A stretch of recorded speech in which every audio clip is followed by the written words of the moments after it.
You look good. You have all of the something there about you. Yes, goody.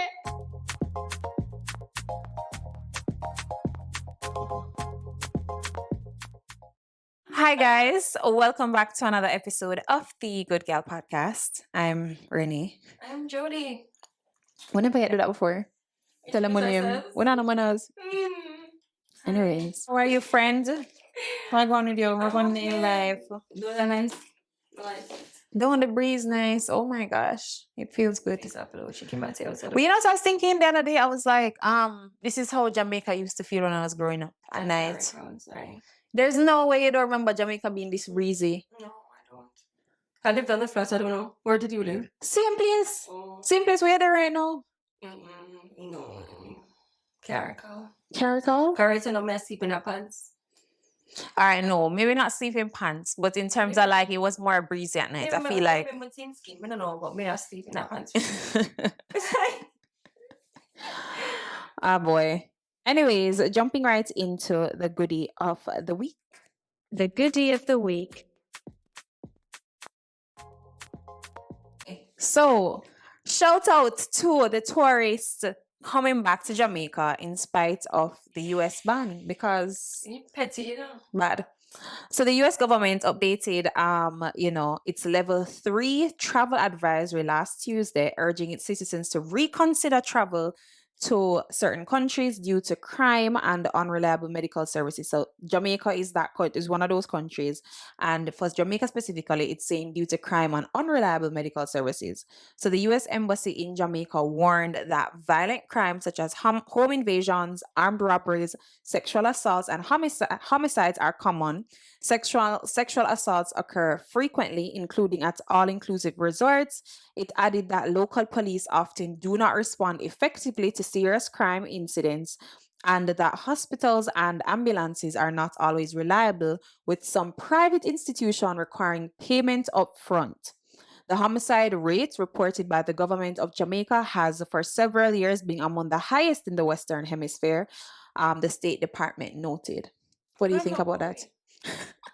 Also, just discovering Jamaica because this is no. I feel like it's always been like this. Absolutely. Like everything that they're listing, I don't know if it's because I live here. Right, I don't know if I'm desensitized to trauma. I think so. But I feel like it's always been like this.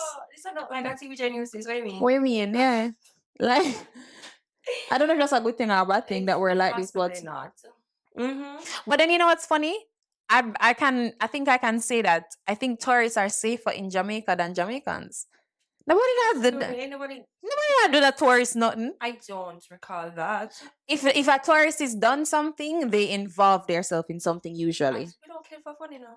Yeah. Yeah, like this is one thing I would say. I'm just like, yo, when I know knowing my friends that live in the United States, they're just like, yo, they feel so unsafe. Yeah, because you can dead anyway.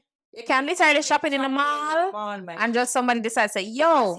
Unwell. Yeah, like that. And then, yeah, Jamaica is like, I mean, you know, I wouldn't say that because sometimes you catch a stray. There's a lot of like, we know that there's assault to like. Yeah, but that's like association. Like, yeah. Association, but the person them go for, it's not for like, oh, you know, so you could have done this. That's what I'm saying. I don't know if like the way that they're describing us is fair because I feel like every country has their issues. So it's like level 3. Yeah. But I guess, and then, huh? What is that? What's that? How many levels are there? Come on, no women there. How many levels? I think level 3 is a high alert. I don't know, it sounds high. It sounds high, I guess. So what's on 5 with a 3? That's crazy. I suppose a 3 and with a 3. Oh my. Stress. But yeah, no, I don't think it is. Yeah, I don't know. I don't think it's fair but then I've seen a lot of videos with like American women coming out saying, you know, this happened to them while at an all-inclusive resort in Jamaica and all of that. So I don't want to discount people's experiences, right. But you know, someone will lie. So there's that. So it's almost like, you know, because I've had a lot of men, like I had a cousin that works at a hotel and he actually got in some problems and like literally was in a legal battle because a white lady that he didn't want accused him of assaulting her. Like I think they had intimate relations and then she no, they couldn't be rape. Yes. So I don't know, but again, you don't know. But I just think, but it was like a whole thing, and he really was down and out for a while, and then yeah, it turns out that it just wasn't true. Like when they checked the evidence, and then they had video footage of her like coming out of the room, kissing him, bare things. So it's like everything. The case was fully dismissed, and he got some money. But yeah, like. Yeah. But then, how much money can you get for your sanity? So I feel like I'm just saying, there's situations where people don't always tell the truth in these scenarios, but you can't downplay the victim unless I act like Jamaican man no ups. Them they're ups. So them they're ups. Like yeah. So I don't know, but enough people say them not care them coming anyway. So big up on them. We'll see. We're there. Support the economy, thanks. Please and thanks, and support local because the hotels are not owned by us. But that's a different episode. Anyways, moving on to our hot topics. Hot topics.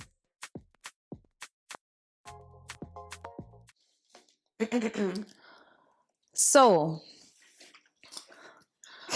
we're talking about yeah, cause you know that one, yeah.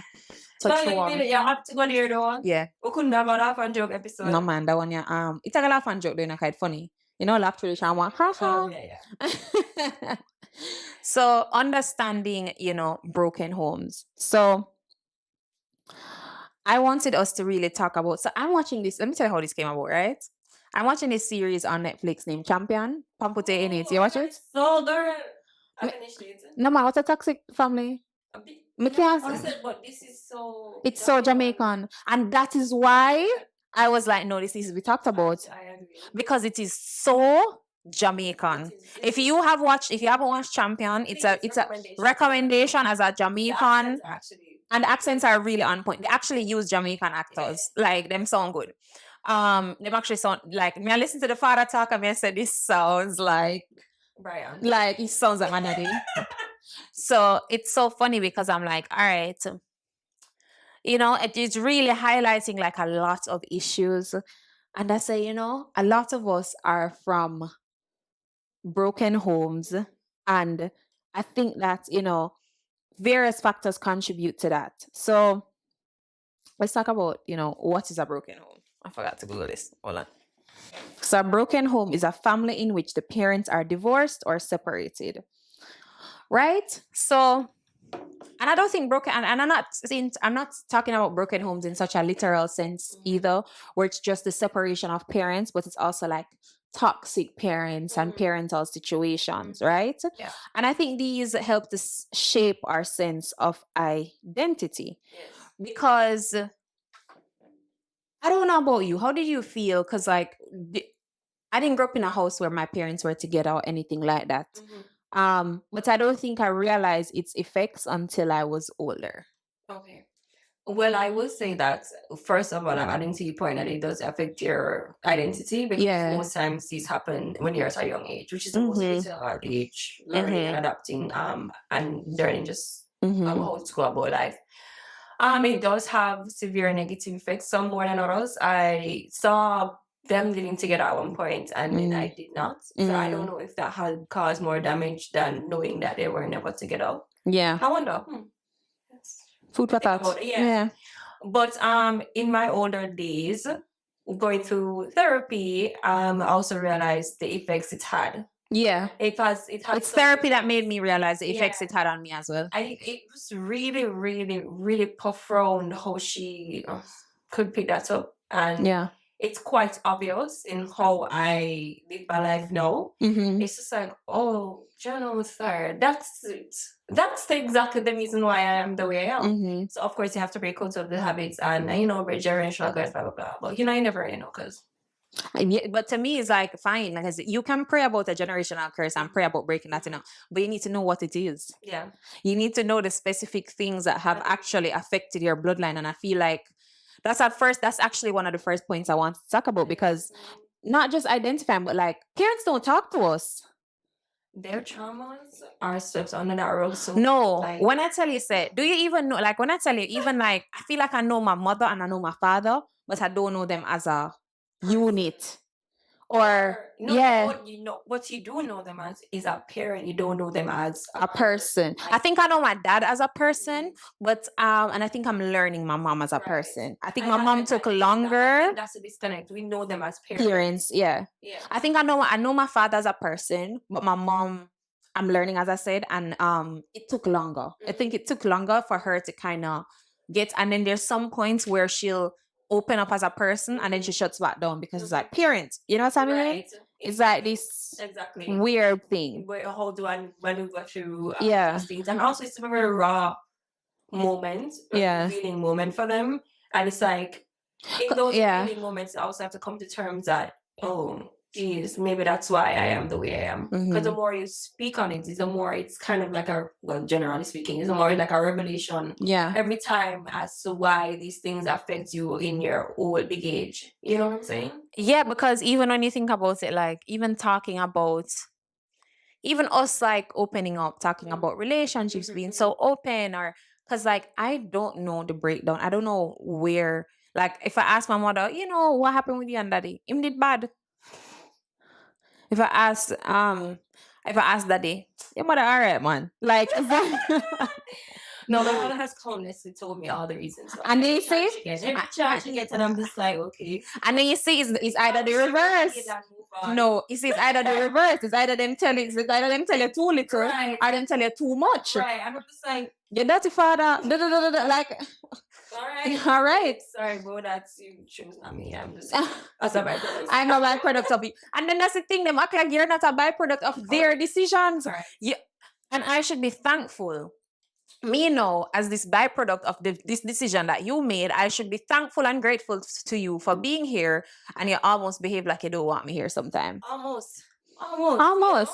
And I think it's because, I tell you sometime, I don't know if Red ever touch this topic, is also because a lot of people don't know how to co-parents. So it's like, because they can't see you again, it's similar to how we can't see our parents as outside of our parents. Sometimes they can't see the child as outside of the child.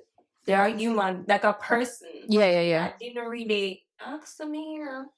And then is this thing where it's like, if you ask the specific questions, will a child's play is it too fast, or ask you a question? Oh. Okay. Me did full of question, but me ever get shut. I look the type, right? But me did ever get shut down. And my father alone would answer me. But no, I know nothing. My mother, nothing. Tell me what.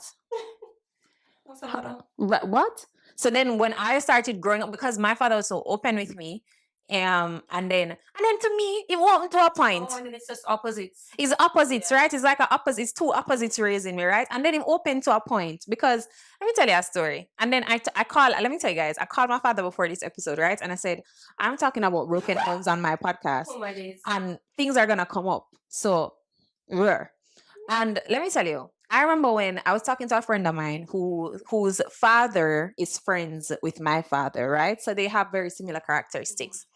And we were talking about our siblings, right?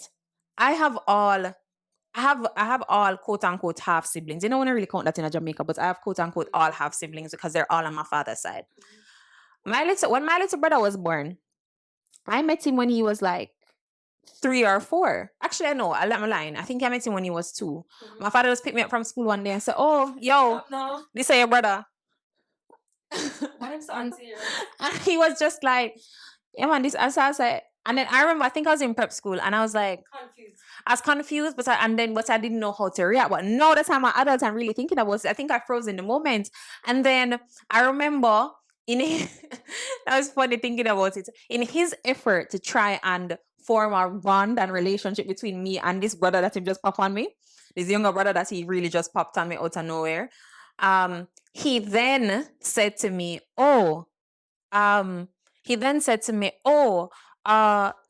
just make him stay. So my father used to just make him stay at my house until for probably like an hour or 2, and then come back for us to spend time.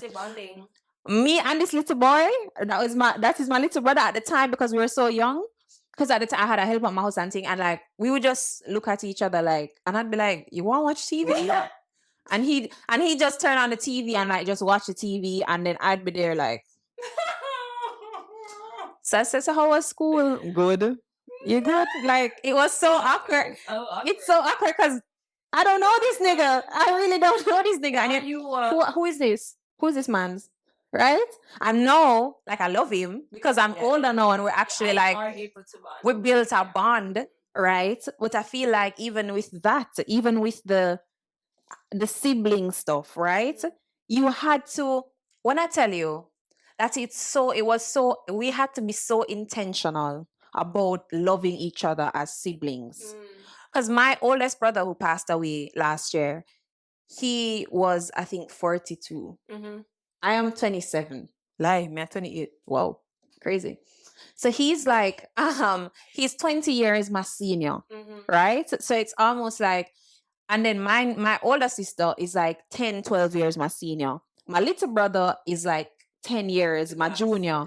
So the gaps are like huge. So even, and then we're coming from different households. We're growing up in different eras. It's not like somebody who have a socializing. It's not like you will have a sister that like grow in the house with you or same household. So it's similar thing. But so like with my siblings, it was really like very intentional in how we had to. You know, you spend time as well, how you get to know each other. But then the thing is that worked out because of the nature of my father's side of family. Because they're very close knit. So like my aunts, my uncles, my grandparents, they all live in Miami and they would send for us every summer. So the whole we did have to just pack up in the house and spend summers together. My siblings, my cousins, all of us. So we grow as a very, very tight knit family. So I've always like from my young, and they would always just pack us up at one house. Nobody feels left out. Nobody feels like, oh my gosh, it's because this child, this woman, why I don't know. It's just like. But then my little brother, I think he feels that gap because he 10 years our junior. So by the time all of that kind of finish happening when he's growing up as a teenager. So him, even if he was to go, even when he used to go abroad and go to his grandparents' house, nobody's there. Nobody's there. So it's not the same experience as the whole of us pack up and, you know, being in a similar age range, right? And yeah, like, I don't know. So it's kind of a whole, and I said to my dad the other day, I said, you know, because my dad grew up seeing his parents in a two-parent household, married. My grandparents have been married for like 60, 70 years, like, you know, go through ups and downs together, everything, and work it out and have, you know, all they had all children together. And I said to him, say you give me an experience that you didn't get. And it's now hard for you to relate when I'm telling you the experience that you gave me, because I have 5 siblings from 5 different moms. And the woman he ended up marrying, my stepmom, has no kids for him. But, and it's so weird. And I also want to really piggyback as well on the point where really and truly, I also don't have any full siblings. And I don't. And I've never thought about it until like maybe somebody would say it or if you guys are the same, whatever. And I was like, oh no, we don't. But I've never sat and felt like, oh, this is my house sister. Yeah. Like, I don't think we feel like that in Jamaica because it's so common. I think so. Oh but is it? But should it be so common? You know what's? I really don't know anybody with the same father as siblings or same mother. Or it's so common to the point where being in a single unit household is so uncommon. I remember when I grew up and I would go to like certain friends' house and their parents were like married and they have the same father and mother, and I'm like, wow, this nice here, this look functional. You know what I'm saying? And I'm like, I also knew, I think actually I know consciously when I was growing up, or old enough to have sense, that I also made a conscious effort to date men who only come from a single unit household. I do. Really?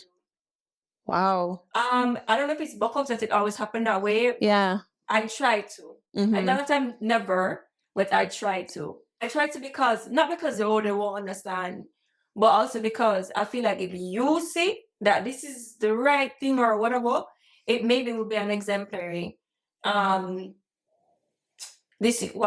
an example, of how it is that you want to lead your life. So you wouldn't necessarily want to go in. So you mean that's you said you only date men from a single parent household? You mean Sorry, I two said parents? units. Oh, 2-parent household. Right, Okay. single Okay. No, house. same. Yeah. Same. Sorry, yes. Yeah. Okay. Wow, you think me? That's just why I was like, I know when you were talking, I was like, hold Sorry, on. Okay. right. Single, Okay. single, So a 2-parent family, house. So a yeah. 2-parent household. Absolutely. And I Okay. said, oh, yeah, but your sister, this is how I want to raise. Your sister, this is what our family should be raised. Yeah. So we eventually, if it is that you decide to do that, Mm-hmm. that is something that it's common to you, and I tend to also be very family first. Yeah. And that's something I also look for. Yeah. I look for things that I probably never get. Mm-hmm.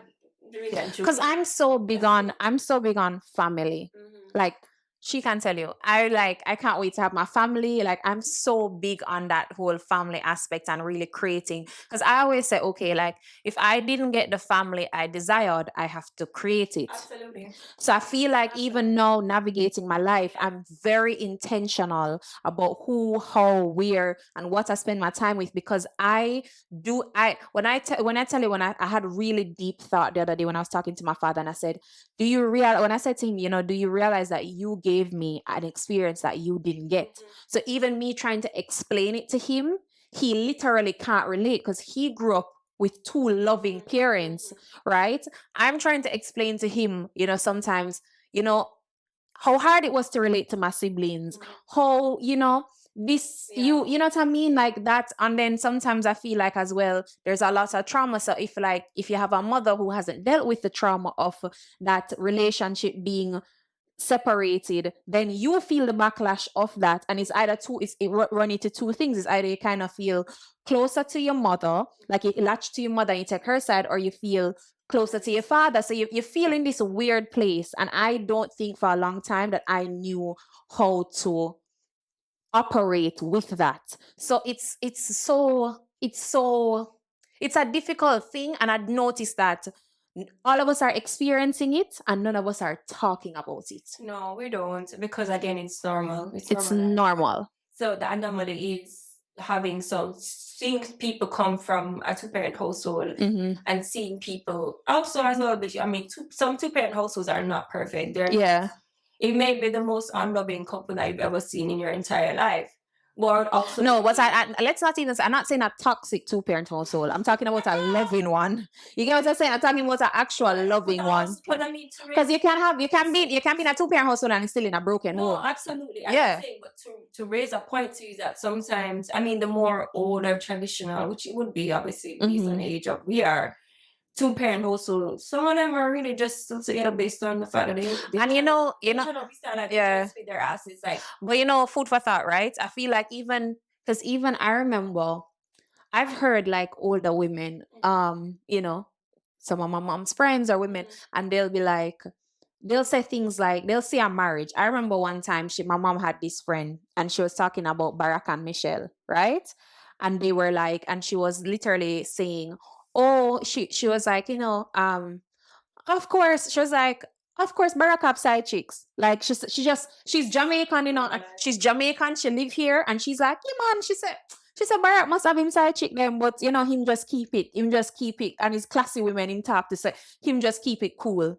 You see when I started to go to therapy and unpack and all of that, and I don't know why it flashed before me that she said that. And I was like, do you know how much trauma that lady is traveling with to see a couple that you don't know? You know nothing about them. You're not even a US person, but you're saying, you're assuming that because the married men have not been faithful, that you think that this man that you don't know, you only see him on your TV, you've never experienced him, never met him, never had a conversation, you don't even know his true character, his true nature. You're gonna convince yourself that he must give her a bun. And that's how it must be toxic. And I think that's how deeply ingrained broken homes are in people. Deeply. You either experience it as a child or experience it as the parent itself, creating that. And you hold it with you until you go into your adulthood. I don't believe in talking about them. Talking to nobody about the things that are better than what it. But why them a carry? Me say them a carry it and carry it and a wallet. I'm Jesus. You are not okay, and that's okay if you're not okay. We're not going to meet you with a big stick like how your parents would. What you mean, boy, depressed? Forgiveness, moving on, all of that. It's yeah. it's okay. It's okay to let And it I think out. for me, what I realized is that because my mother wasn't very like, she carries a lot and she doesn't speak about it a lot or about mostly about her feelings, that I didn't speak up as a child. So I would carry a lot of my emotions, just general Yeah. emotions, just around not expressing it because nobody listening. Mm-hmm. So I feel like now that I've become older and getting, into my skin, I've become more vocal. Yeah. So if someone what I mean, I can talk about it. Yeah. Mr. Ma'am, Yeah. someone like it's something I want to Yeah. Yeah. It was the inverse for me. So I had to learn to code switch my emotions. I had a father that I could be so open with, right? And then I had a mother that I could be selectively open with. So it's like there's certain things I could tell her, but there's certain things that like she just did not want to hear. So it's almost like, and like, you grow up hearing, you chat too much, you chat too much, you chat too much. And it's like, We have a podcast though. look at me chatting. So it's like, and it's so funny because now that I'm kind of in Christ and all of that, I'm trying to discover my purpose. And I literally said to God the other day that I know my purpose is something with speaking, but I don't know how or what you want me to speak about. Right? And he will show me in time, but I know that it's something with my voice that I feel like people have tried to really shut down a lot. I think so I think, that whole aspect, but onto something else that I think is also, is the navigation of the step-parent relationship. Because I think I saw a video on TikTok, and when I tell you that I felt for that girl, so let me tell you what the girl said. She had a video and she was saying about she always thinks about her stepfather who was in her life when she was a teenager. So him and her mother were together for like 12 years or something like that. He did not have any kids at the time, right?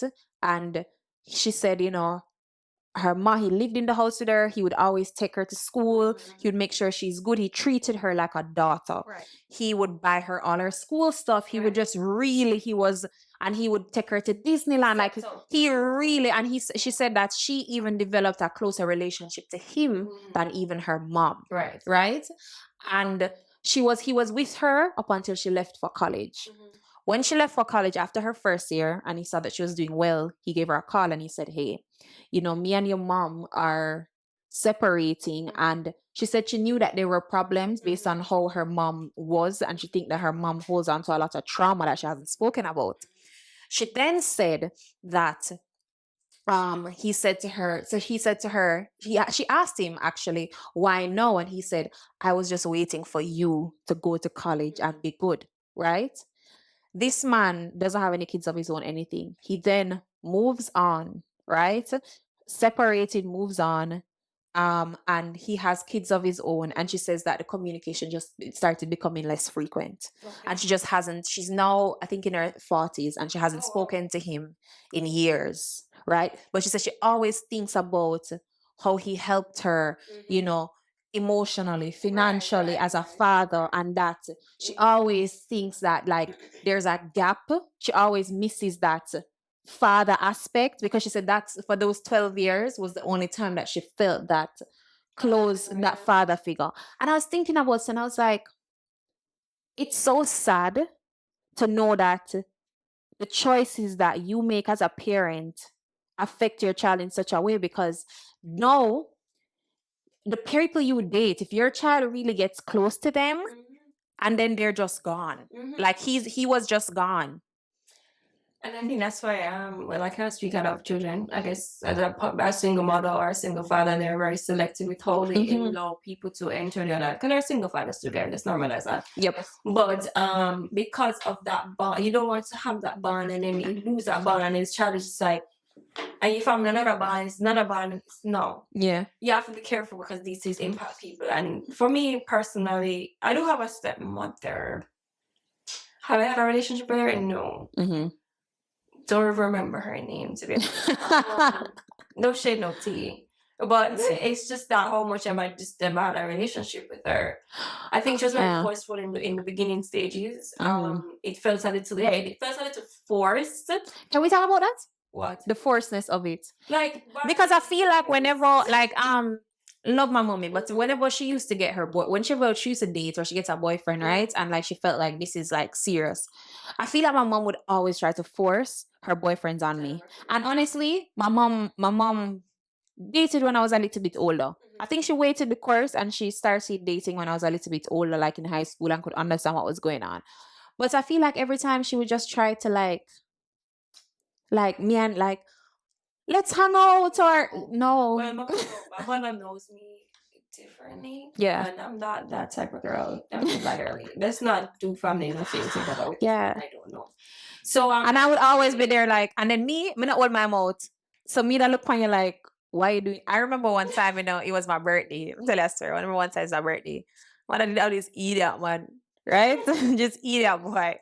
And him like I wanted to spend my friend them at Meadowbrook did buy me like KFC and like we were just at school partying and I was having such a good time.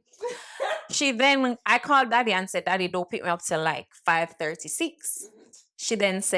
He says, oh, your mother want to pick you up for your birthday. Like, because my father always picked me up from school. And I was like, huh? Okay. So then she picked me up at like 3:00 and me deep in my barbecue chicken. And she's like, and then I'm like, no, she calling me and she's telling me she's going to pick me up. I said, Mommy, I don't want to pick you up. And she's like, no, I need to pick you up by a certain time. And I'm like, okay. So me thinks that she picks me up to pick up a cake from Sugar and Spice because you have to pick up the cake then by a certain time. So she picks me up to pick up the cake from Sugar and Spice, and then she carries me home to cut the cake with this. He wasn't a stranger. I've been there on a while. He was my stepdad, I guess, for a period. And then it was just like, and then she's like, he bought the cake, and I was like, I'm such an unimpressed person. It's not even funny. I swear, and let me tell you, I think that's the thing about me that annoys my mother the most, that I am so unimpressed by things. And you know what? So I don't want to stream, but to be honest with you, somebody said that to me the other day. He said, you're so authentic, Judy, and you don't really hide. My face guys. Your face can hide. But it is also just like he was just saying that like you are one of the most unimpressed persons, and that's something I really want you to cherish. I think not in a very shady way. Yeah. It's our colleague. He was just like, yeah, you're just so unimpressed and moved by things that it's just like not meant. Like I'm not like, and I think it's also a quality. People can have a friend for nothing. Nothing really. You to me, it also indicates that sometimes your moral and values are so intact. That's it. Yep. And you're so in tune with yourself and what you want, and it's like this is not. And I'm like, but let me tell you, it's like there was a part of me that used to feel a way about it because I'm like, sometimes because you care, you didn't really want to care. Yeah. And then, but then I had the opposite reaction, right? Because I never yet see my parents together, right? I don't even know what that looked like. Like even thinking about the fact that they came together to make me is weird, weird-ish. And then, so in the opposite, I have like a stepmom who literally like we grew up like best friends, all of that. And now she just don't chat to me. Like she just don't talk to me. And it's like, yeah, no, but that's what I'm saying. Like, I feel like whatever is happening in your situation, it really shouldn't affect me. And I feel like she just literally again, back to co-parenting. You are also an extension of him, and so her feelings are going to be attached to the child as well towards him. No, but to me, let me tell you something, and that's why, right? I've never dated a man with a child. And the reason why I've never done that, even if the guy is the nicest guy in the world, is because if you're gonna start dating somebody and they tell you that, hey, I have a child, you need to be prepared to know what that comes with. So even before you walk down the aisle, because I'm not talking about boyfriend, I'm talking about marriage. If you marry this man, right? Even if let's say she and my father were to separate or whatever, I would have wanted her to be a part of my life. I still would want my kids to know her. I still would want her to be at my wedding because you were in my life for my integral years. So even when I saw the video that the girl did that I was telling you about earlier, I really related to it because it's like, we were so close. Like, I used to go and hang out with you every Sunday. Just hang out with you, just spend time with you, watch TV, talk about like, talk about foolishness and just watch and just talk about pop culture and just live and just enjoy, even without my father's presence, because we formed that relationship. And then one day you just decided, oh, you're not doing that no more. Like, I'm just this byproduct. So it's like, if you're not ready to be in that child's life for the long haul of their life, you don't do it, right? And I don't know if I'm ready for that level of commitment. So that's why I've never dated somebody with a child. Because to me, if I'm gonna be in that child's life, I need to be in it for life, especially if I'm in the child life for over like 5 What I want to say, I years. want to play devil's advocate, and but I don't think she had it never intended to have a sour, relationship with you. She had every good intention before she would have embarked on that journey. True. So have that relationship. She was ready and was willing at the time, and now she's not able to extend herself outside of. Maybe emotionally, she's just not in that place. Under emotional distress, and so it affects other relationships. It may not be you. It may be a sister. It may be a friend. It may be someone else's relationship that is also strained. Yeah. So I don't want you to think it's a you thing. Yeah, I know that for sure, and I'm healed enough and forgiving enough to see that, but it's just almost like when I look back and I'm like looking at my life and I'm like, even the other day, like my baptism, I really wanted to call her and be like, hey, come to my baptism. And it's like, I just don't think we have that relationship anymore. But And I still tell her happy birthday. I still whatever. But like even last year, she didn't tell me happy birthday or anything. So it's like, but I still will say. Not irreparable. Like, I don't think that. Suppose it's not. It's just something right now. And no, it's definitely irreparable.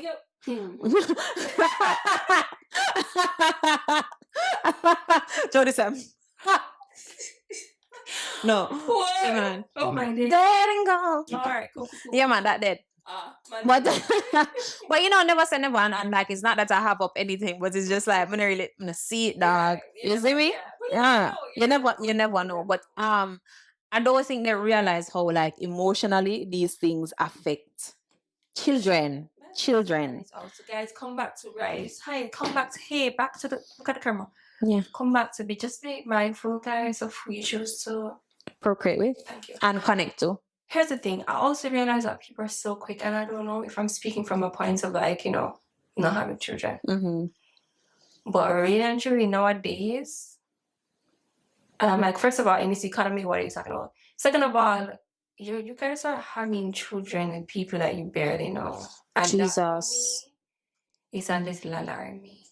You're literally making this you're birthing these children into trauma. And I'm just like, you're birthing these children into trauma. It's permanent. Did you see that TikTok video of the stepbrother who used to video the family, him dating a woman and he meets children, and there's a one fat child that he always make fun of, and they gave oh yes, I saw it. For them, yes. Right.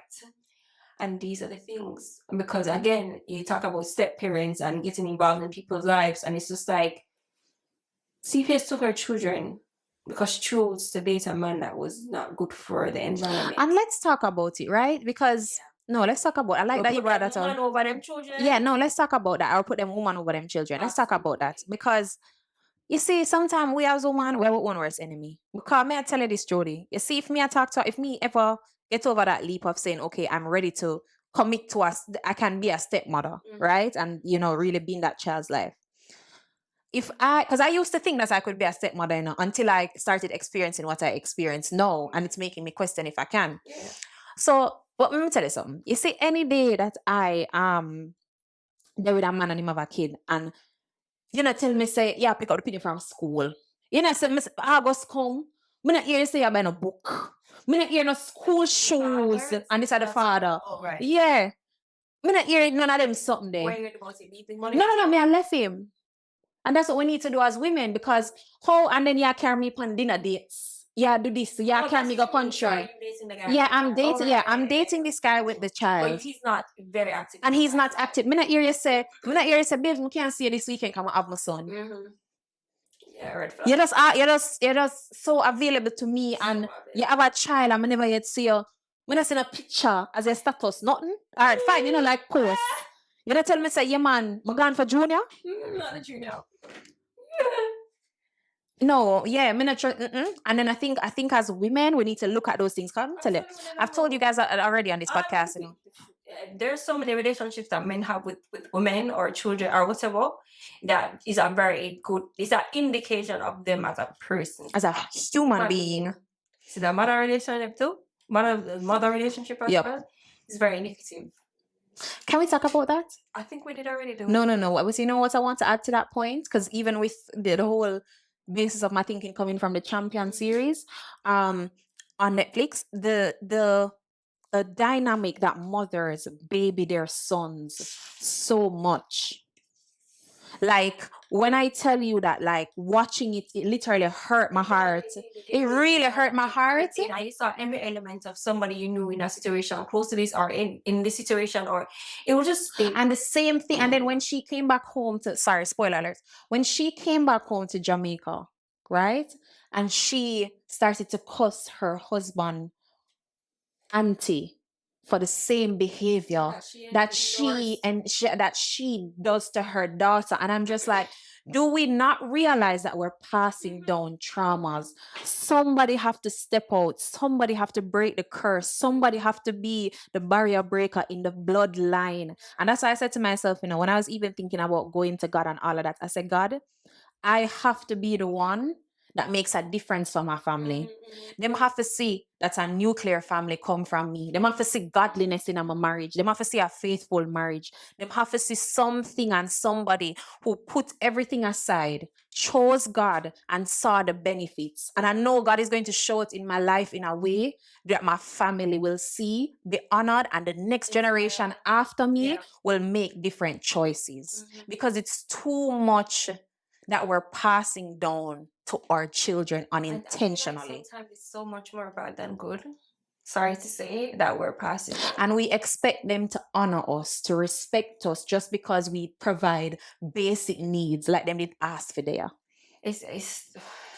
But the disrespect it kind of trumps. Yeah, it's like most time it trumps that the appreciation I have, because it's the wounds are just, and you can't talk to them, and you're constantly like, you put the salt on the wound and it's like, let me avoid you. Yeah. And let me tell you, there's a dynamic that I don't understand where some mothers don't like them daughters and some fathers don't like them sons. I haven't really seen the fathers don't like the sons. Oh no, I've seen that. I haven't seen a lot of that. I've seen mothers not liking their I feel like if the sons, I wouldn't say that, because I feel like there's a lot of father-son dynamics. I think it's maybe I don't think have you grown up around a lot of men, like boys growing up. So I think maybe that is what has a lot of women. Yeah. So like for me, where I have a lot of men in my family, sometimes I see that dynamic. Okay. To be honest, the men in my family tend to have good relationships with their sons, but I have seen it where it's almost like, I think men find it difficult to have good relationships with their sons if they're not like them. Oh yes. So if for example you are too emotional, if you are somebody, if you're a man where when emotion come, you hold it like a G, but your son is somebody who needs to talk about things and feel his emotions. I thought of Wayne. Back in my day, when COVID thick of it, I used to watch Keep It Up, but Meet the Mitchells. Meet the Mitchells, yeah. Quite often next time. All of us love them. Yeah. And what I do recall, I remember specifically in an episode where he said that he really had to make a conscious effort to ensure that he accepted the emotions of his children, namely Jackson. Because Jackson was a very emotional boy. I mean, obviously compared to me, but like a Gio who it was very different for him to experience that. And he found, him and Tammy actually admitted both of it. He found that there were moments where they were both like, Lord, we are crying for and they had to stop themselves and kind of tailor also as well their parenting style towards him, because you don't want to calm him down and make him feel like, y'all don't cry, because we love to say this, Jesus help me.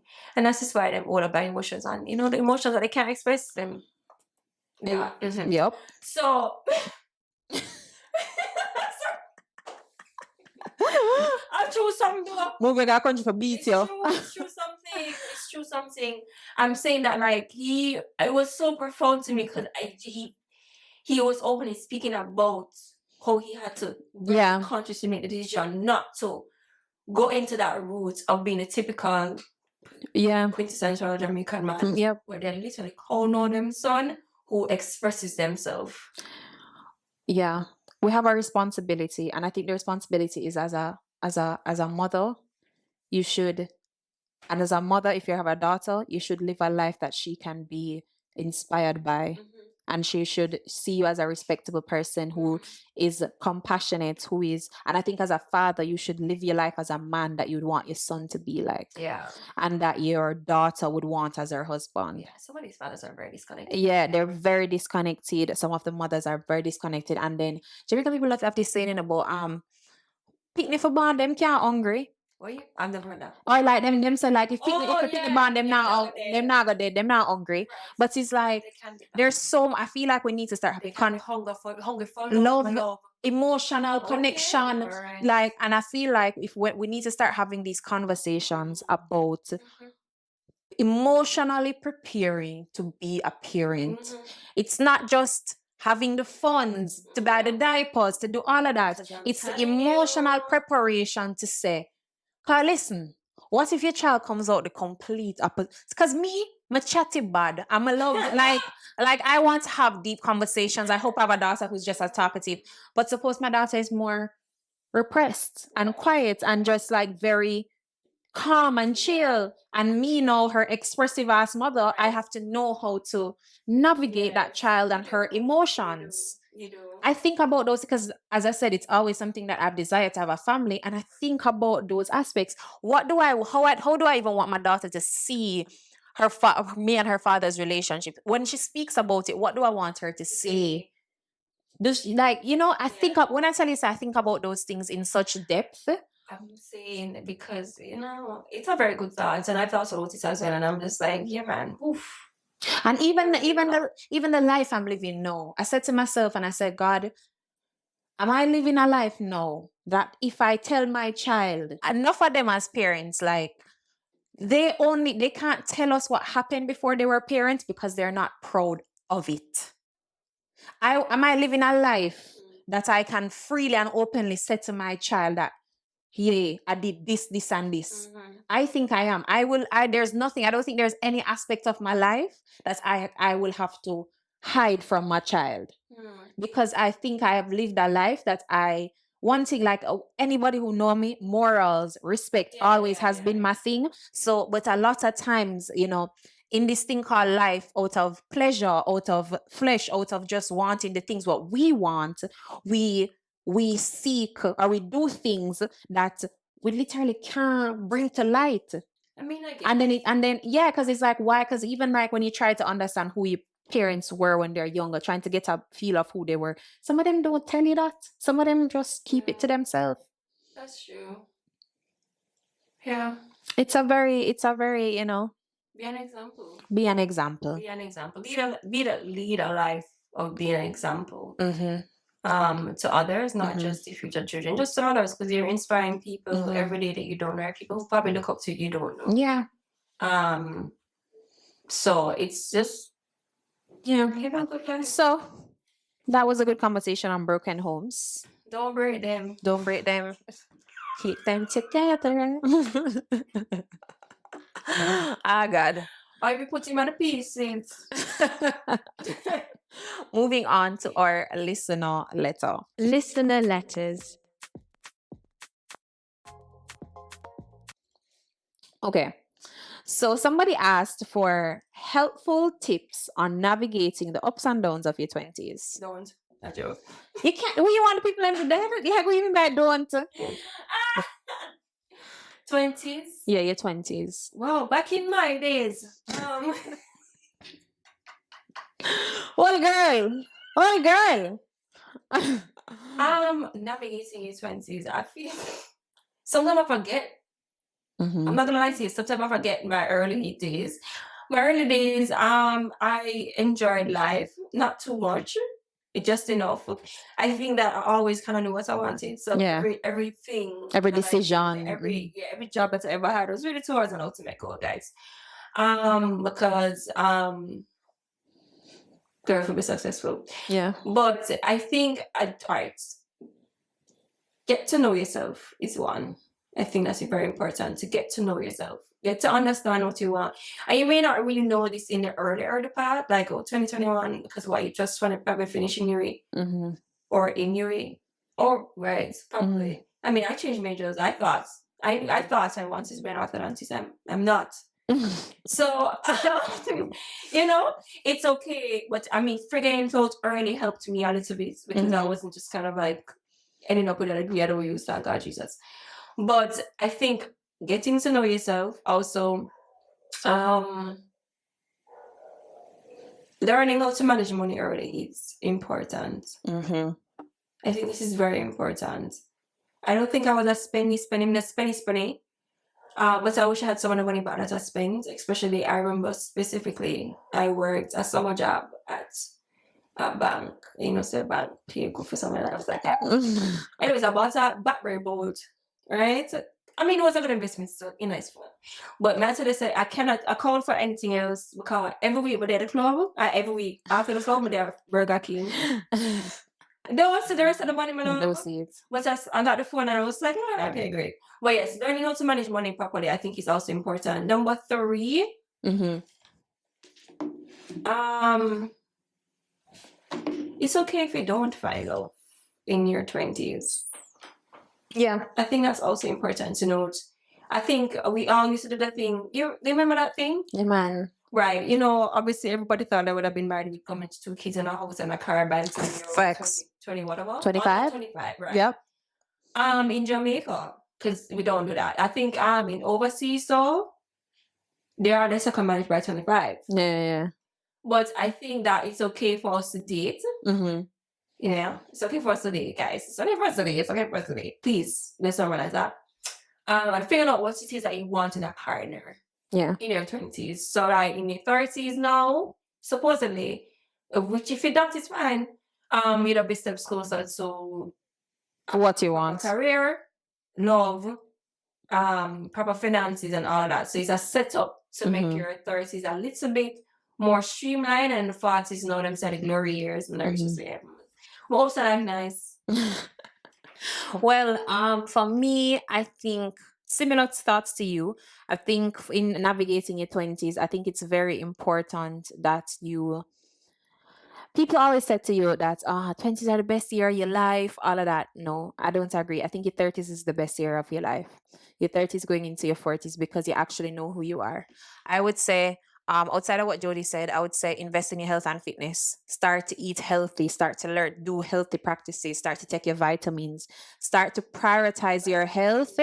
Yeah, no, for real. Like, start to prioritize your health, eat differently, so that way when you get older, it becomes a lifestyle and not a thing that you're trying to catch up on. Yeah. So going to the gym, you know what I mean, doing a run, whatever it may be, getting to eating healthy, eating less junk food, those things that really affect your body.